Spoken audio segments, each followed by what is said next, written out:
No, we still roll. Hey Digital Tech, how are you guys doing? Wish I could be there with you. You did a wonderful job last week. We'll be posting some of that a little bit later. So for those of you that are in our cinema class, you'll be putting those videos together along with some other clips and some things to make it a full video. So looking forward to that, but good job, great job. So I'll post that a little bit later so you can see it. Wish I was there with you today, but I can't be there, unfortunately, but I really want to be there, but I've got some important things going on. My daughter's getting married, so that's a very important thing for me to be at. But otherwise, I'd be right there with you.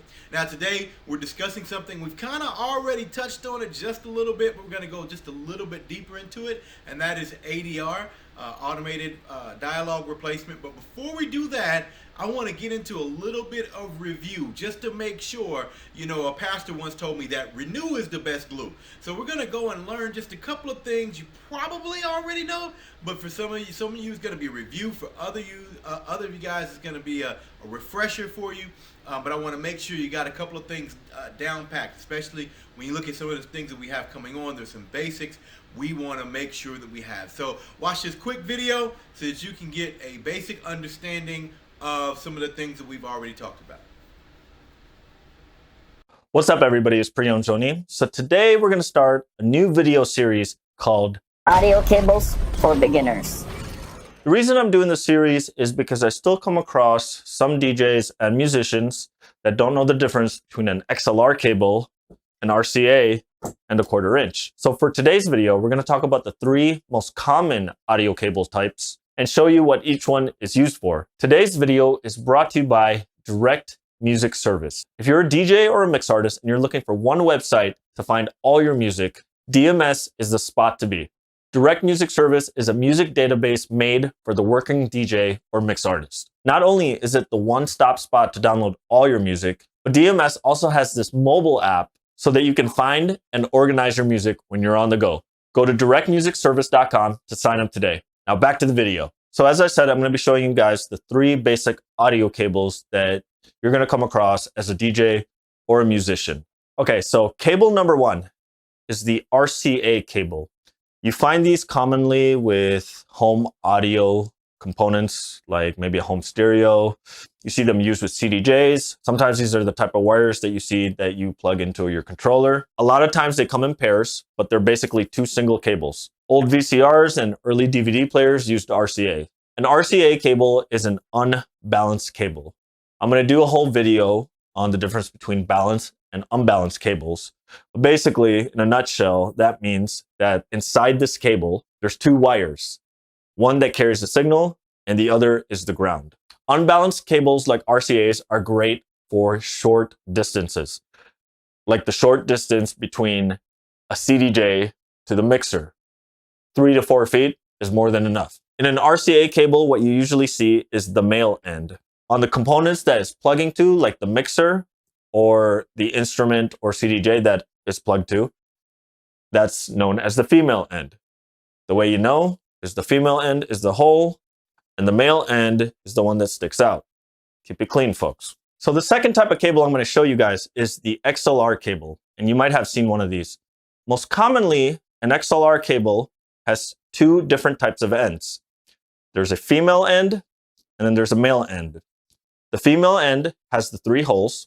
The male end has the 3 prongs. Unlike the RCA cable, there's actually 3 wires inside an XLR cable.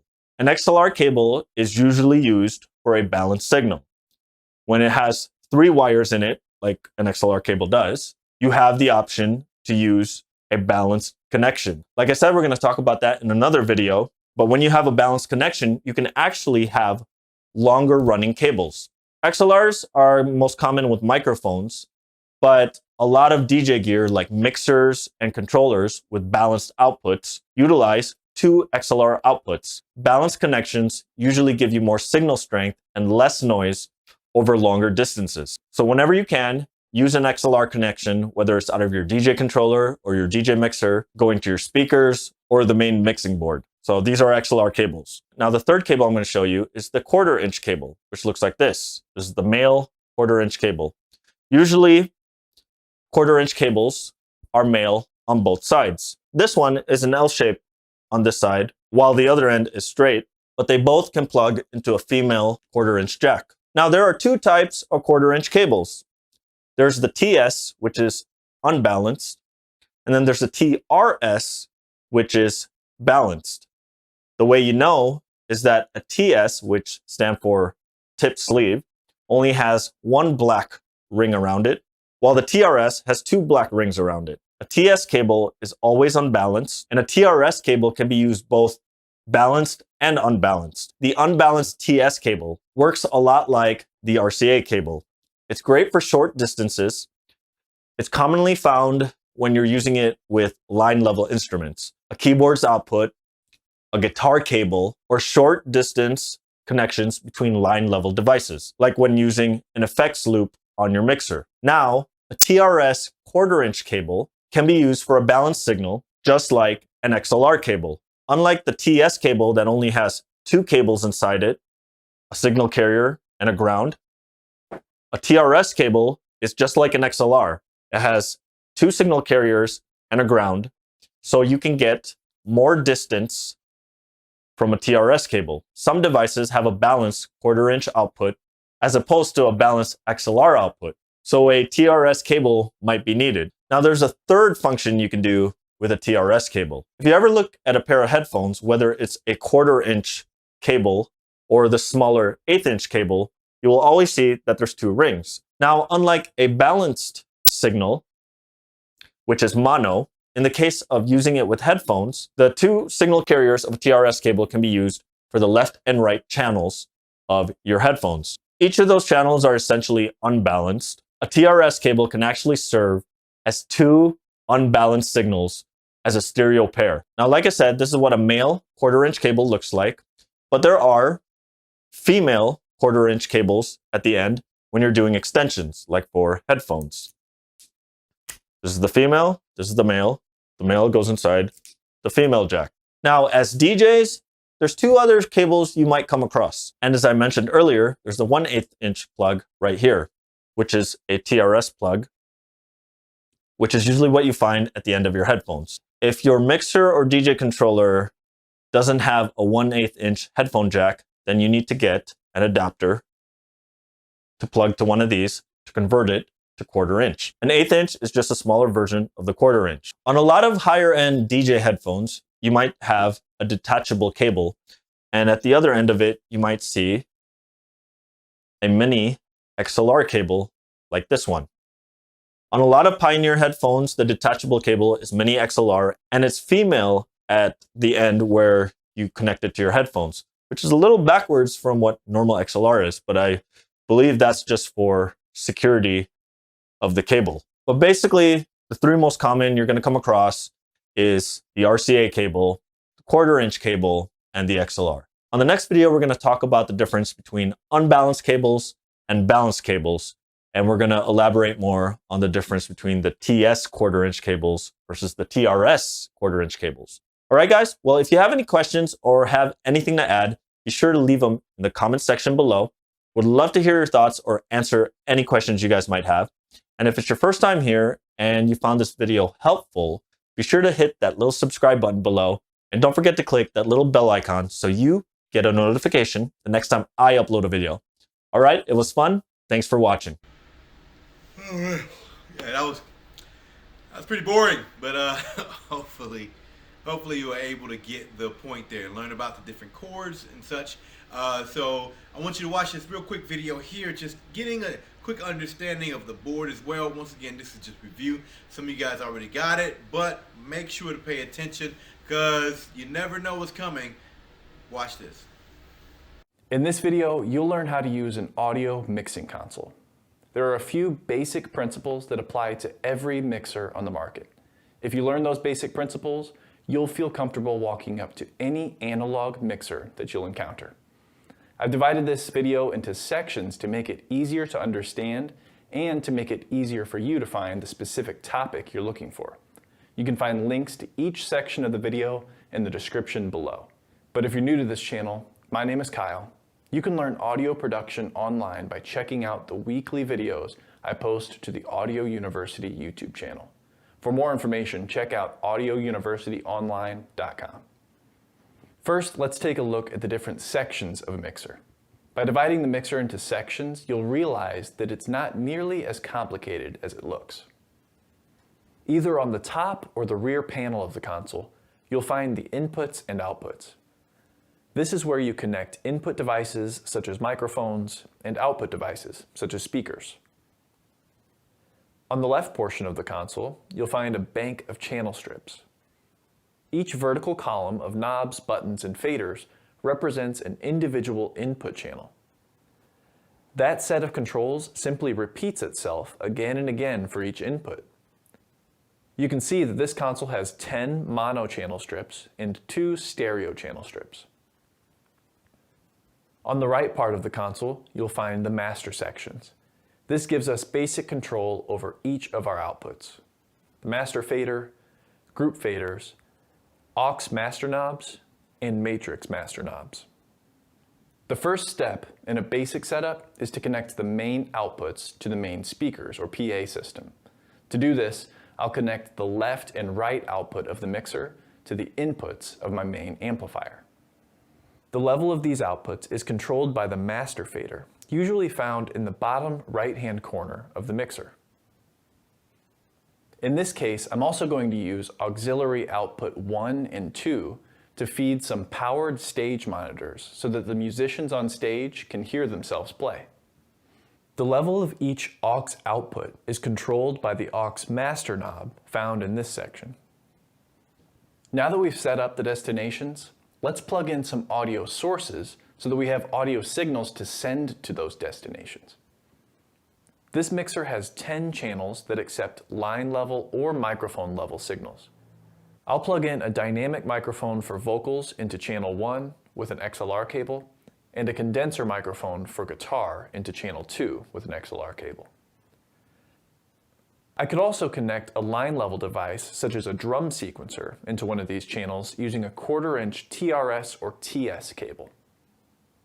If you want to apply the same processing to a pair of signals such as a left and right channel of background music, you can use one of the 4 stereo line inputs found on this mixer. I'll connect my smartphone to one of these stereo channels with a 3.5mm to dual 1/4-inch TS adapter. Your mixer may have insert jacks on some channels. An insert gives you a way to insert an outboard piece of gear into the signal chain. To use this, you'll need an insert cable. It's a TRS 1/4-inch on one end that goes to the mixer. The mixer sends the signal out one of the TS connectors on the insert cable that goes to the outboard piece of gear. The outboard gear processes the signal and sends it out through the other TS connector, which returns the signal to the channel strip. The signals that come out of the direct outs won't be affected by the adjustments you make on the mixer.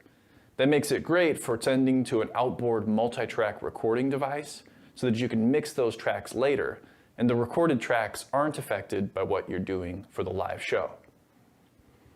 Let's go through a channel strip from top to bottom to see what type of control this mixer offers us on each individual input signal.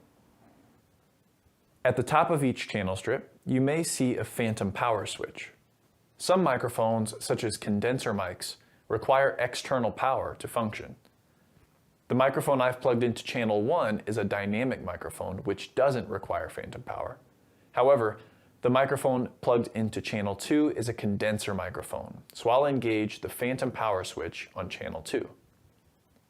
On some consoles, there is only a single switch that controls phantom power on all channels. At the bottom of each channel strip, you'll find a fader and some basic routing buttons. I want all of the input signals to be routed to the main speakers. To do that, I'll engage the LR button on all of the input channels. Let's double check that the master fader is at unity so that the signals sent to the fader are passed through to the main outputs. Remember, the master fader controls the output level of the main outputs. Each input channel strip has a fader too. These faders determine the level of the signal sent to the master fader. It's best to start with faders at unity. When a fader is set to unity, it won't boost or cut the signal. It just lets the signal pass through. The fader also operates on a logarithmic scale, which means that the same movement of the fader would be a small adjustment around the 0 dB mark, and a much bigger adjustment the further you get from the 0 dB mark. Working around 0 dB gives you the finest control over the signal level. If you'd like to listen to a specific input through headphones, you can connect your headphones to the console and use the solo or PFL button on that specific input channel. PFL stands for pre-fader listen, so pressing that button will allow you to listen to that input regardless of the position of the fader. And finally, the mute button will stop all audio on a specific input. Once you've routed your input channel to the main speakers or the headphones, the first thing you should adjust is the preamp gain. This knob determines the input level of the audio source. I recommend adjusting the preamp gain according to how loud that input needs to be in the final mix, while keeping the input faders and the master fader set to unity. As you adjust the knob, you should start to hear the signal through the speakers and see your meters jump. If the speakers are way too loud, I'd recommend fixing that by turning down the amplifier rather than fixing it by adjusting the master fader. The pad switch will allow you to attenuate an input by 10 or 20 dB depending on which console you're using. This is helpful when recording really loud instruments such as a snare drum or very sensitive microphones. This mixer has a high-pass filter marked with the letters HPF. A high-pass filter will reduce all frequencies below a certain point. To learn more about high-pass filters, watch this video I made, all about how they work and how to use them. The equalizer section of this channel strip gives me 4 bands of EQ: high, high-mid, low-mid, and low. First, I need to engage the equalizer section by pressing the EQ in button. The high frequency and low frequency EQs on this mixer have a fixed frequency band. Turning the knob clockwise will boost that frequency band, and turning the knob counterclockwise will reduce that frequency band. The high mid band and low mid bands on this EQ give me the option to select the frequency band. I can choose the frequency bands I want to adjust with the green frequency knob and determine how much to boost or cut those frequency bands with the blue gain knob. In the first section of this video, I set up auxiliary outputs 1 and 2 to feed powered speakers on stage for the musicians to hear themselves. By using the aux sends on each input, I can determine how much of each source is routed to those on-stage monitors. Let's first double check that the aux master knobs are set to unity. The vocalist's stage monitor is connected to aux output 1. I'll send the vocalist a bit of vocal microphone and a bit of guitar microphone. The guitarist stage monitor is connected to aux output 2. Let's send the guitarist some of the vocal microphone. The pre and post buttons determine if the signal will be affected by the channel faders. Pre means pre-fader, and it won't be affected by the fader. Post means post-fader, and it will be affected by the fader position. If you have 2 main speakers, a left speaker and a right speaker, the pan knob lets you create a stereo image between those 2 speakers. I made a whole video on how stereo imaging works that you can watch by clicking this link. You can find the full mixing console tutorial at audiouniversityonline.com/mixing console tutorial. Hit the like button if you found this video helpful, and check out one of these videos to learn more about audio production.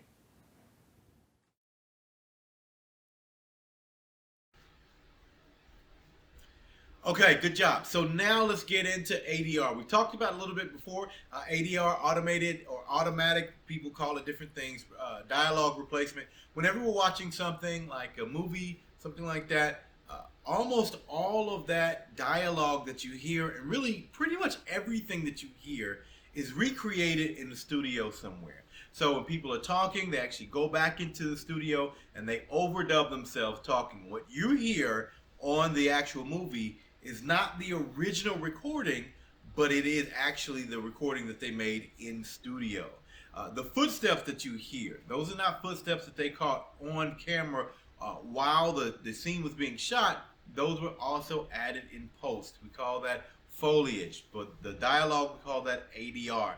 It is a very tedious process to go back into the studio and actually re-record all of the things that happened there for that particular scene or for that particular movie. Now, there are people that'll tell you, oh, it's easy, it's simple, it's no problem. That's usually people who don't have to do it, okay?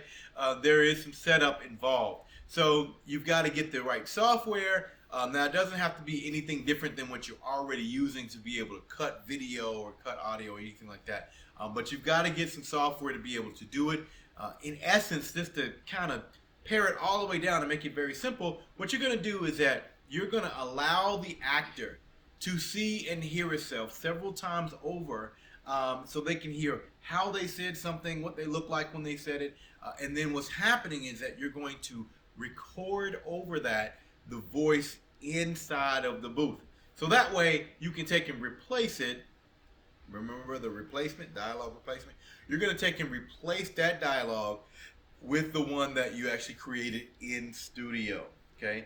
Now, you may be saying, well, why do we spend all this time trying to record the best audio, getting the mic close or the boom mics and all that kind of stuff? Why do we spend all that kind of time if we're just going to replace it in post? Well, it's important for us to have good reference audio. In other words, if the actor doesn't have anything to listen to while he watches himself or herself on film, then how are they going to know how they said it? How are they going to know how to say things to replace them? So they're going to need that reference audio. Okay, it's going to be very important. Once we start doing ADR, you're going to see why.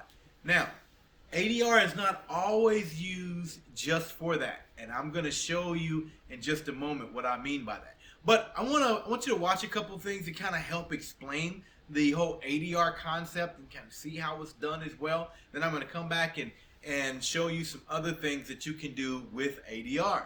Check this out.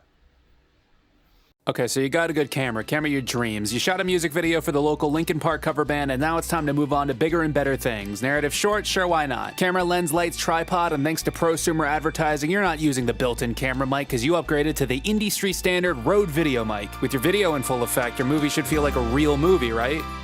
All right? This is a movie. Yeah, that's wrong.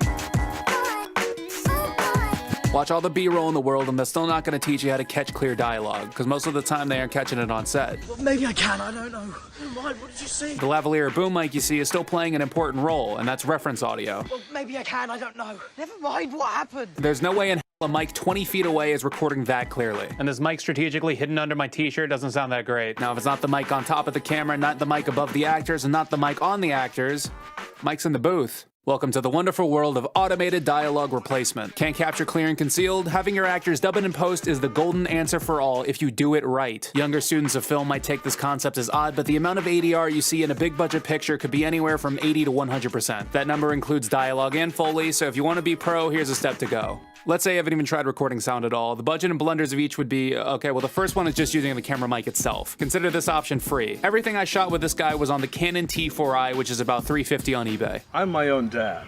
Are insects bugs? The mic and preamp inside all of these DSLRs are bad for a final cut, but not worthless because you still get automatically synced reference audio. If your set isn't too loud, this is a nice, cheap, and easy way to archive your actor's performance when they need to refer to something in the ADR booth. The next option people try is the mounted shotgun microphone, most commonly the Rode video mic for $60 retail. Instead of plugging it right into the camera, you can use something like a Zoom H4n for a little under 200 U's, so you don't got to deal with your camera's pre's. Now what this can do for you is catch more clear and isolated reference audio when on top of the camera. Also not bad for documentary footage. I'm my own dad. Are insects bugs? But if you want cinematic sound, that technique's gonna screw you over, like anytime the talent's more than 2 feet away from the camera. There's also the option of a boom pole 2 feet above the head of your actor, but if you want a wide, full body moving shot, that's not gonna work out. A major misconception about shotgun mics is that they're magic wands of isolation and distance recording. If you're 6 feet away from any microphone, it's not gonna sound great. This is 6 feet away, and it's not sounding As good as this. still picking up, not bulletproof. Skip the possibility of your capture point being around the actor and just slap it right on him with a lavalier mic. The one we're using is on the cheap side at around $80 used, so assume slightly better quality than what our tests show. Where they go, the mic goes, so it's bulletproof, right? Again, for reference audio, yeah, conceal it in their clothes and the primary sound will always be their voice. I'm my own dad. Are insects bugs? Problem is, if they do something other than sit down or stand still, you're gonna hear the mic itself make contact with the body it's stuck to. I'm my own dad. Are insects bugs? Lav mics are a great solution for stuff like calm interviews, but if you're looking for a 100% solution to capturing clear dialogue in the course of a short where people run, jump, lift their arms, turn quickly, 100% goes out the window quick. And all of those shortcomings bring us to the magic of ADR, with its only downside being a requirement of time, technique, and effort. If you want to make it in any creative industry, the last two should never be a downside. So obviously the raw concept of it is your actor viewing back footage of themselves and re-recording their dialogue in a more controlled environment. Can't tell you how much people screw this up, so step one. The controlled environment needs to either match the acoustics of the room on screen or be as dry and even as possible to be exploitable in post later. I've seen people who shot features set outdoors on 35mm film and the voiceover was blatantly done in a closet with bad reflection proofing. This will kill the vibe of your scene and make it sound cheap. Throw foam and other sound absorbing materials on your walls and ceiling to end those early reflections for a dry signal. Step 2, mic placement. Make sure the location of it isn't up against a wall or in too enclosed of a space. The distance between mouth and mic is going to vary depending on the shot. If they're up in the lens, give it 10 inches of space. Medium distance around 24 inches. Farther away, try 40 inches. Understanding the difference between proximity and volume will help you know which distance is right for the scene. 14 inches away. 14 inches away. Times 2. Now for the mic itself, it's generally recommended to use the same stuff you recorded any of your live sound with. If you don't own any good portable equipment and plan on ADR for most of the project, the nice setup could run you as low as 180. Get a proper stand, mic cable, condenser microphone like the AT2020 or Shure SM86, and a USB or FireWire audio interface. Lately I've been vibing with the Steinberg UR12 in that price range, but if you want better converters, do the Audient ID14 for a bit more money. Step 3, ADR directing. A major concern people have is their actors not re-performing the line properly, sometimes worried that their actors won't show up for ADR at all. When you meet actors who aren't used to the entire production of narrative film, it's important to explain that ADR is crucial to what makes movies feel like movies. Every contract a screen actor signs will have something stating that retakes and ADR is a mandatory part of the job. To address the worry of your actor not getting it right the second time, I can only assume you're in the booth with them, so why don't you get off Adr and direct? Major part of that director title is seeing through the vision in your head. If you can do it on set, you can do it in the booth. Step 4 is Foley. Foley is the process of recreating and recording everyday sound effects to lay in a synchronized track so the sequence doesn't seem abnormally quiet. This is footsteps, silverware, books, boxes, tools, appliances, and most commonly clothing.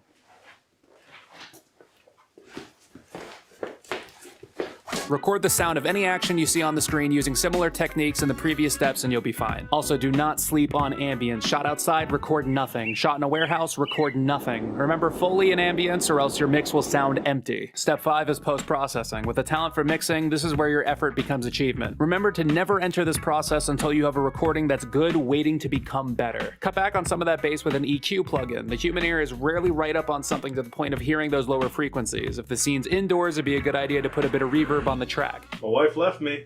Wanna hang out? My wife left me. Wanna hang out? My wife left me. Wanna hang out? Things sound different depending on where you hear them, so have some tracks in your editor, each dedicated to close, medium, and far sounds. It's impossible for me to tell you the exact approach to take on a given project because there's a lot of variables that go into the broad subject of ADR mixing. If you have the golden ear, you're gonna love how easy ADR can make a production. Suck at it, and I tell you to still acknowledge its importance and not go around complaining about how it doesn't sound realistic. If mixing was easy, people would make a living doing it. While other techniques can have their place on a given production, ADR is the best answer to a questionable sound situation. Use it as just another stepping stone for your mastery of the cinematic process. Sure, you won't be great initially digging into it, but once you properly design a scene for the first time, you'll feel ecstatic and proud. You'll watch it cut back multiple times and say to yourself, "This is a movie."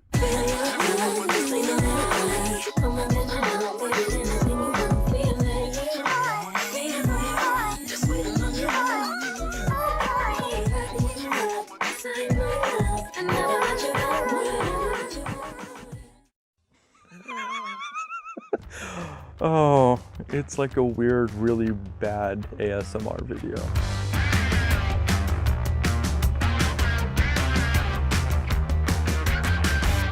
Andrew from DD Microphones here, and today we are doing a different kind of Sound 101. We're actually out on location at the UCLA School of Theater, Film, and Television, and Eric here is a post-production lecturer. You actually specialize in sound though, right? I do. So Eric is going to help us out today with ADR, what it is, what it's about, how to do it, and all the other nitty-gritty stuff when it comes to fixing our mess-ups.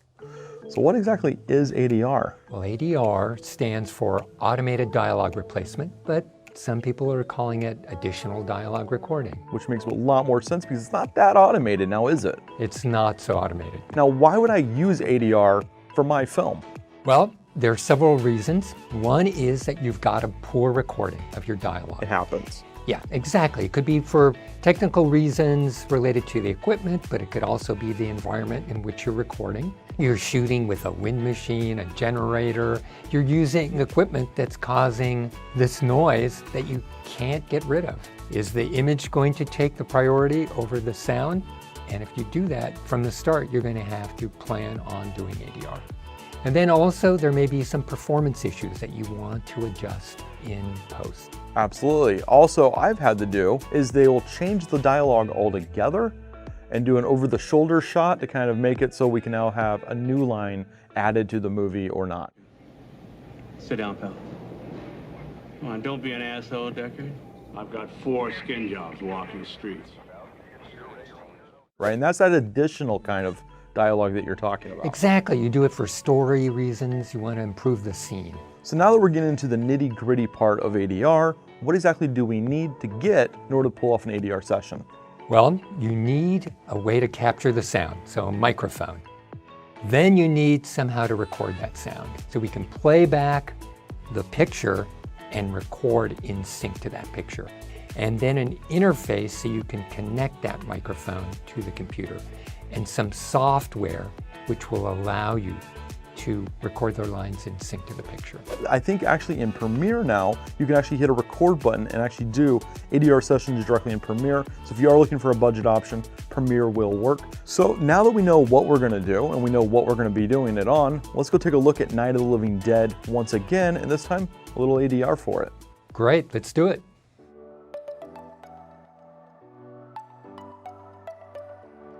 So I've set my Pro Tools for the proper input, mic input. I've also placed beeps in here. We don't have streamers, which are a visual way of seeing when the cue is going to occur, but beeps work well too. The movie not only has its own track in Pro Tools, but it's also being sent to a monitor. In addition, I have this Pro Tools set up so that we have pre-roll, which means that we won't just simply start with the beeps and then there's a line. We're going to go back. And you can set the pre-roll to whatever amount you want, whatever the actor needs to get back into that space that they were in. You know, the actor is going to be, what, in the back booth over here? That's right, because we have this board that has a talkback button. The director can sit here and speak to the actor. Can't hear you. Press the button, you donut. Right. And the actor can hear the director over headphones. So we know what we've got all set up now. Let's take a look at what you've got queued up for us today. Okay. So here's the scene from Night of the Living Dead. They're coming to get you, Barbara. Stop it! So that's the line. In this case, you're not the actor who did the line. No. So it makes it harder because it's not the way you normally would speak. It's not your rhythm. The actor you bring in will have an easier time because they did the line originally. They're coming to get you, Barbara. Let's go mess this up. Great, let's have some fun. Get those headphones on.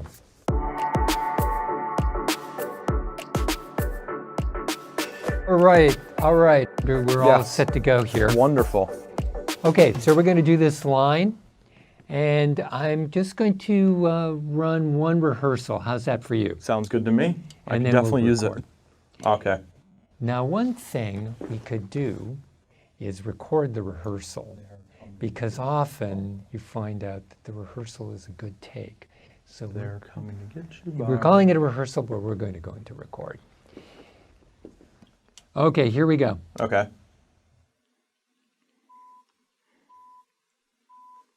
They're coming to get you, Barbara. Stop it! All right. You know what, Andrew? I actually recorded that. Did you? Yeah, let's play it back. Okay. Let's- Am I a one-take wonder? They're coming to get you, Barbara. Nope, I suck. I totally suck. That was, it still sounds like me is the problem. I feel exactly like I did during the Foley episode. Completely fish out of water. Okay, well, let's do another take. They're coming to get you, Barbara. All right, let's play that one back. And I'm going to mute the guide and the beeps. Okay. They're coming to get you, Barbara. Okay, I think that's definitely workable. I'm workable. All right, so I just queued up the beeps for the next line, and I muted your previous line, so you're not going to hear yourself when we go back in the pre-roll. Okay. You'll just hear the guide track. Stop it. You're ignorant. They're coming for you, Barbara. Stop it. Let's see if it works, because we're on the back of his head. You don't have to really worry about sync. They're coming for you, Barbara. What? Oh, it's like a weird, really bad ASMR video. So Andrew, why don't you come back out here and we'll work with those lines. Okie dokie. So now we've got your line, and we can take your line and compare it to the guide track. So there's a little bit short, but how about let's see about they're coming. Get starts here in your line, And it and merges get starts there. So let's do this. We're going to extend this line, but I'm just going to see if I can stretch that out. They're coming to get you, Barbara. Okay, so they're coming to get you. They're coming to get you, Bob.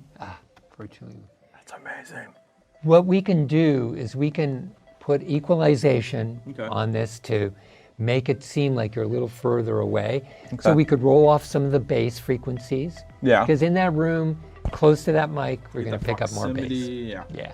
They're coming to get you, Barbara. So now we're thinning out his voice. Yeah. We could add a tiny bit of reverb because this room's very dry that we're recording in, which is fine because now we can add as much reverb as we need to. They're coming to get you, Barbara. Let me take it down to like 10%, and then we're going to add the ambience. Okay. See if that helps. They're coming to get you, Barbara. Stop it. You're ignorant. They're coming for you, Barbara. Stop it. You're acting like a child. All right. So we might have to go to the second line and do some more EQing for that second line to sound A little bit more like the first one. Yeah. Once you start to add all the extra sound effects, and if you add a background track and music, you can actually get ADR sound very, very close to the real thing. What's a budget option? Well, one possibility is to get a unit like this little unit here, the Focusrite. You can use this with Premiere, with Media Composer, with Pro Tools. And actually it's a very nice system that will give you professional quality audio. If you want to just experiment a little bit before you invest anything, you can actually record with whatever program, Premiere, Media Composer, Pro Tools, by selecting your built-in microphone as the microphone that you're going to use for recording. You can do that. You can create your own beeps. You can use a tone and cut it up and make a file.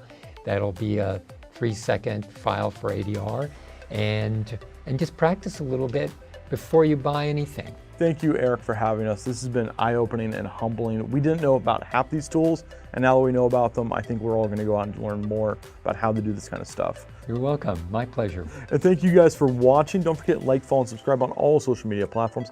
Hit that bell for notifications so you get alerts when we actually post our videos every single Friday.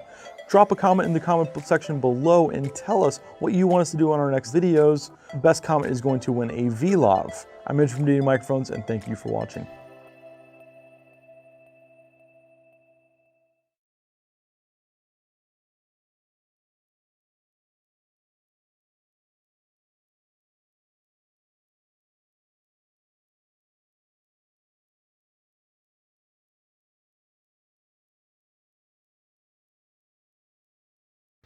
Okay, now that you see what it's about and how it's done kind of at a high level, there's a lot of things that happen with ADR, and we've seen them before. You've seen just a small bit of it, but I want to take it to the next level. So a lot of times ADR is used not only to take what's already there and replace it with better audio, but also to take and replace the audio altogether. Now, you may be asking, well, why would you ever want to replace the audio altogether? Well, there's a perfect example. There's a there's a new series out. It's a pretty gruesome series, actually, on Netflix called Squid Games. And if you've seen that, you'll pick up very quickly that the words don't quite match the mouths. And that's because they went through and they overdubbed the whole thing in English. You can tell that it's not originally in the English language, except for one particular place when they have some Americans come in and they're speaking. But other than that, you'll notice that they don't fit. And they don't fit simply because the language is not the same. So one of the reasons that we use ADR is to be able to do language replacement. So if something was originally done in English and you want it actually done in French or in Spanish, then you'll have voice actors that'll come in and they'll listen to everything, and somebody will rewrite those lines in that different language, and they would do the same overdub. Now, if you want to just get extra credit and learn more about this, if you go back in history and watch some movies, you will see the ADR and the overdub in different languages, and it is pretty horrible. Doesn't even come close to matching what they're trying to do or anything like that. That doesn't match the tone inflection that they're doing. In recent times, the ADR has gotten a lot better, and they will like literally have phrases together, even though it's in a totally different language. They'll say it in the same temper, or they'll stop in the same places, and so it's very, very neat to see how it's done these days. They do a great job of ADR. Now, there's another reason that you would use ADR, not only to do a different language or to get better audio of what you already have, but it has something to do with language in and of itself. So you may have done a movie and the movie may have been rated R. And because of that, you may have some choice words that you utilize inside of the movie. And now you want that movie to play on regular network television. Well, you can't do that, right? With those colorful words in there, I mean, you can't just play Scarface, on regular TV, because those words will not fly. The FCC is not going to allow that to happen. And so what will happen is that you'll have voice actors come in and they overdub those languages, those colorful pieces of language, with other words, right? With words that are not as quote unquote offensive. So they'll usually find voice actors that can kind of match the voice a little bit. Sometimes they find people that don't match them at all, and it's very apparent. But they will replace the lines with other lines that don't have those expletives or those curse words inside of them. And so they'll go in the booth, and whenever the guy's saying, blah, blah, blah, blah, blah, they'll replace that with, get your hand out my cookie, whatever, you know what I'm saying?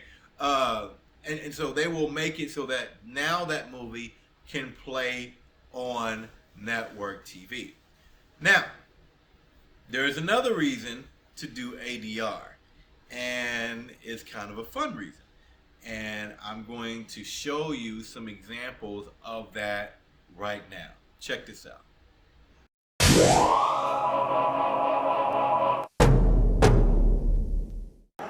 They froze a mannequin. Freezer fraud. That's freezer fraud. Quit yelling. I'll fight you. I'm gonna do a fight. I'll fight you. Really? I'm not scared. I'll flick a plant into your eye. This is the kid's couch, and that badger's skin is now on my neck. I'm disappointed in your wrist size. Mom, I have to tell you who's awesome. Hold me. All right, man. Hold me. Come on. Hold me. Are you serious, man? Hold me. I mean, Hold me. Just run toward the other side, then I will pitch it to you. I thought there was an angel on top of the car, and it was just a mutant goat. Ricky? Where's my bunny? Ricky! I meant to tell you, I forgot what I was going to say. I better sit back down. Crimson de Lowry, the Earl of Transylvania. Fresh mountain sweet roll. Cankle, chafer, swell crotch. I might need to use the bathroom like about that much. Uh-oh. What are you talking about, worms? Seriously. Quit it, guys. Oh no, quicksand. Ah, quicksand. Ah! Hey, can I wipe you? Wipe me? Egg Todd! Egg Todd, it was you? You're going back to your hole. Her heart is fictional. Hey, listen to this fable. Then I said, Cheryl, I think you reversed over the pumpkin. You want me to compute? Everything's worse under a lens. I'll do anything you're asking.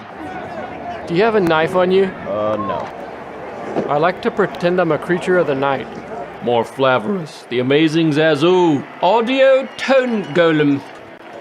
Oh, you can feel the wind, man. Oh, the wind. The wind, the wind. Yeah, literally zero wind. Y'all know I used to babysit? I want the Papa Duke's rotten enchilada.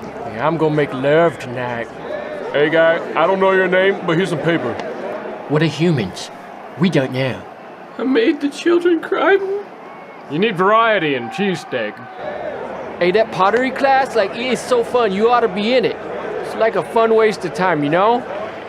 Jazz fingers. X-rated kissing machine. Tetrario typhoid. Just wood sack. Hey, I'm pretty human. Handsome. Kill it! When you're on a team, what is happening? Lost a quarter in my foreskin. Will y'all get my dad? Sorry, I was talking to a bat. He's gonna be okay. I really like this. Hey, Snow Blood, Tan Joey, Little Toe Cancer, let's go. No! The slime! The slime! No! No, Odin! Odin, I'll be fine! Yeah, I get it, he's tall and a star and married to a goddess. I'm like, what does he do in the bathtub? What does he do in the bathtub? That is a beautiful crane. That's the XJ8? XJ10. I'm gonna get a crane. Colonoscopy. Go ahead. Huxley Ice Fish. Quizlin Magoo. Governor Gucci. You are locked in a zoo. What do you do? Hunt. A zoo's got zebras, right? Taco Bell potato pale. Equinus decay. Tumor stuff. Street cat. Sponge clump. Glands. Bean money.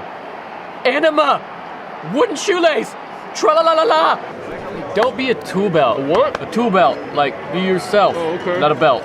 Mild whisper James. Socks. Buck Tasty. Drizzling flamenco baton. Shalimar Slimps. Johnny Marvelous. Hey! His dumplings are down too low. Jeez, how doesn't he get that those dumplings are too low? His dumplings are dangling there. We all know what I do when I go home. You always have got good burps. Do I really? Yeah? You really think I do? Uh-huh. On a scale 12. of 1 to 10, easy. I have to survive. Guess why? I'm pregnant. I have to survive. It was made out of cedar. I know that wood. I was thinking maybe I could read you some Bible verses. Okay. Yo guys, Johnny Appleseed had a really thin thigh bone.